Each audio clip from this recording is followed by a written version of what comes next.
На помалку од 2 километра од брегот на Турција, Самос е меѓу неколкуте грчки острови кои беа во жишата на миграционата криза во 2015 година. Тогаш повеќе од 800.000 мигранти и бегалци од главно воено разорнатата Сирија дојдоа во Грција преку Турција. Стотици од нив загинаа во тие обиди. Договорот на Европската унија со Анкара во 2016 година драстично го намали мигрантскиот бран на островите Самос, Лесбос, Хиос, Кос и Лерос. Но неколку десетици се уште пристигнуваат секојдневно со брочиња, ризикувајќи ги своите животи, но и потоа живејќи во тешки услови во кампот. Во 650 куќи живеат над 3000 луѓе.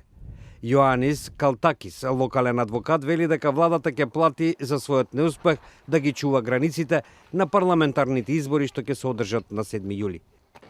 Οι Σαμνιώτες δεν διάκυνται εχθρικά προς αυτούς.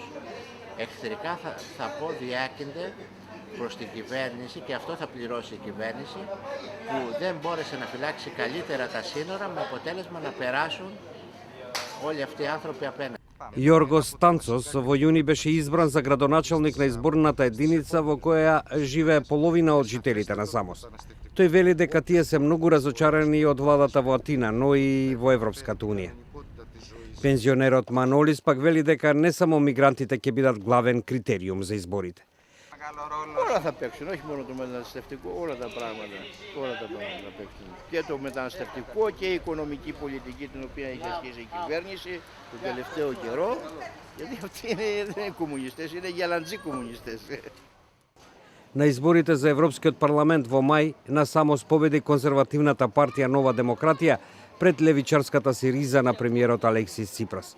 Грчкото министерство за миграции се бореше со месеци за да го ублажи притисокот врз Самос, ветувајќи дека годинава целосно ќе го затвори кампот.